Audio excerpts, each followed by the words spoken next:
नमस्कार, स्वागत है आपका आज की बात में। मैं अवंतिका राज चौधरी। आइए जानते हैं दिन भर की झारखंड की 10 बड़ी खबरें। और कवर स्टोरी में बात करेंगे कि रांची के और किन 6 क्षेत्रों में होगा फ्लाईओवर का निर्माण। तो चलिए शुरू करते हैं। भारतीय क्रिकेट टीम के पूर्व कप्तान महेंद्र सिंह धोनी के खिलाफ दिल्ली हाईकोर्ट में मानहानि का केस दायर किया गया है, जिस पर गुरुवार को सुनवाई हुई। यह सुनवाई जस्टिस प्रतिभा एम सिंह की अदालत में हुई। सुनवाई के दौरान अदालत को बताया गया कि धोनी के बिजनेस पार्टनर मिहिर दिवाकर और उनकी पत्नी सौम्या दास ने यह याचिका दायर की है। धोनी पर किए गए मानहानि के केस की जानकारी उन्हें नहीं दी गई है। इस पर जस्टिस प्रतिभा एम सिंह ने कहा कि दायर याचिका पर सुनवाई या दूसरी जानकारी लेने से पहले एम एस धोनी को बताएं कि उन पर उनके बिजनेस पार्टनर ने मानहानि का केस किया है। 20 जनवरी को सीएम हेमंत सोरेन से ईडी पूछताछ करेगी। इस पूछताछ से एक दिन पहले 19 जनवरी को आदिवासी संगठन प्रदर्शन करेंगे।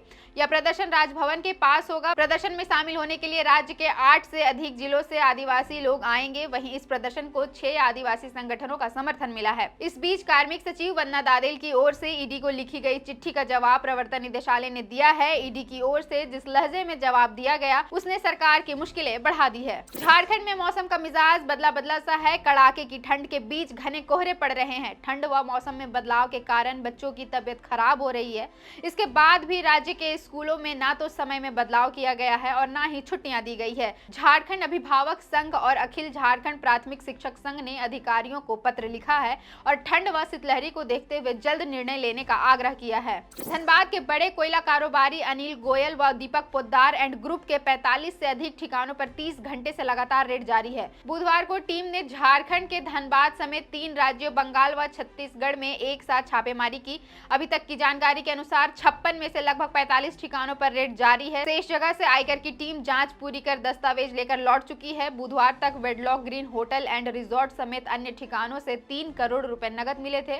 गुरुवार सुबह तक यह राशि बढ़कर 5 करोड़ रुपए की हो गई है। झारखंड में अब बालू की होम डिलीवरी की जाएगी। इसके लिए पोर्टल पर ऑर्डर देना होगा। खान विभाग द्वारा पोर्टल विकसित किया जा रहा है।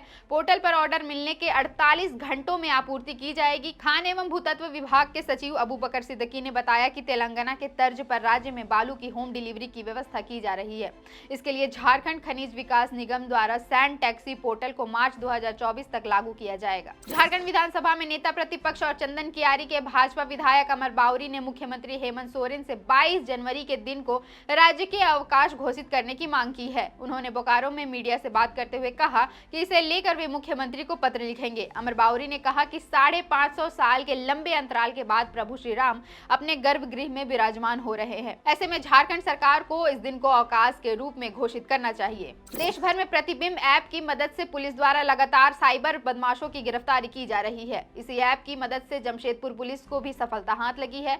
ऐप में शिकायत के बाद जमशेदपुर ग्रामीण पुलिस ने 6 साइबर बदमाशों को गिरफ्तार किया है। पुलिस ने चाकुलिया के पुराना पानी निवासी नवीन चंद्र महतो, रामचंद्र महतो, राहुल महतो, अजय दलाई, सुजय दलाई और जय सरन गुप्ता को गिरफ्तार किया है। आरोपियों के पास से पुलिस ने 6 मोबाइल फोन भी बरामद किया है, जिसे साइबर ठगी में इस्तेमाल किया जाता था। सरला बिरला यूनिवर्सिटी में आज पहला दीक्षांत समारोह का आयोजन किया गया। विश्वविद्यालय के वसंत कुमार बिरला सभागार में समारोह का आयोजन हुआ, जिसका उद्घाटन मुख्य अतिथि के रूप में कार्यक्रम में पहुंचे राज्यपाल सीपी राधाकृष्णन ने किया। बता दें, सरला बिरला यूनिवर्सिटी में आज पहला दीक्षांत समारोह में 233 विद्यार्थियों को डिग्री दी गई, जिसमें 19 विद्यार्थी गोल्ड मेडल से सम्मानित किए गए। समारोह में कुलपति गोपाल पाठक ने राज्यपाल सीपी राधाकृष्णन का स्वागत किया। झारखंड में छाए घने कोहरे की वजह से देश के अलग अलग हिस्सों से आने वाले और रांची से अन्य राज्यों को जाने वाले विमानों को रद्द करना पड़ा।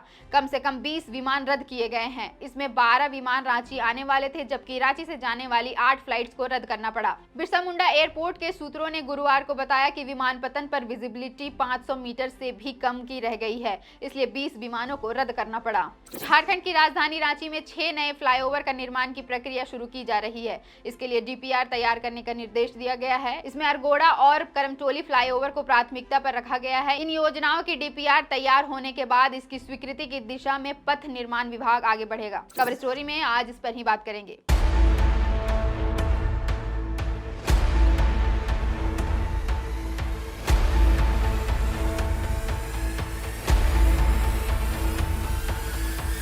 झारखंड की राजधानी रांची स्मार्ट सिटी बनने की तरफ लगातार अपने कदम बढ़ा रही है।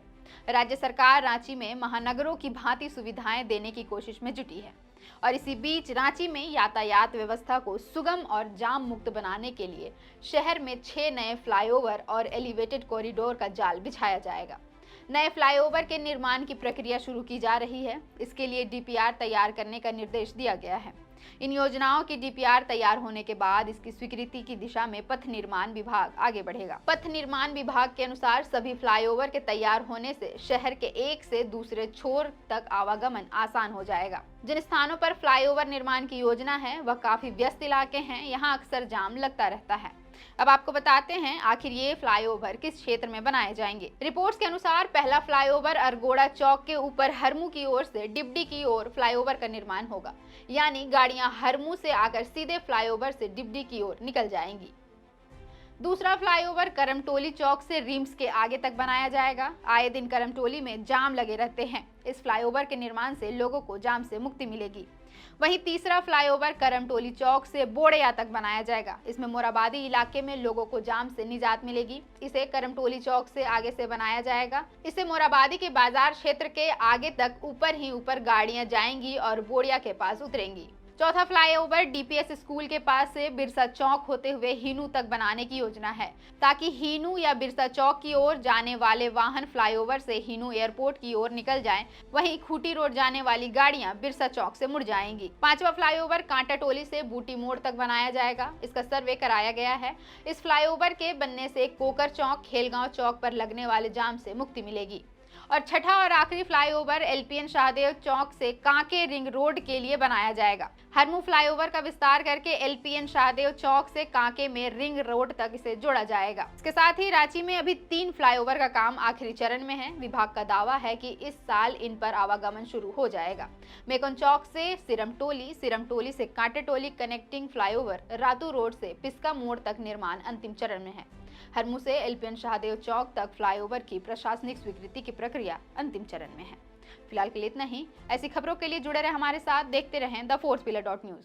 अगर आप चाहते हैं कि हमारे वीडियोस का नोटिफिकेशन आपको बिना देरी के मिलता रहे तो आप इस चैनल को फॉलो और सब्सक्राइब जरूर कर लें। बाकी आप हमारे काम को लेकर कोई सुझाव हमें देना चाहते हो तो कमेंट बॉक्स में आप सादर आमंत्रित हैं। इसके अलावा हमारे वीडियोस आपको अलग अलग ठिकानों जैसे फेसबुक, इंस्टाग्राम, ट्विटर पर भी देखने को मिलेंगे, जिसके लिंक डिस्क्रिप्शन में डाल दिए गए हैं।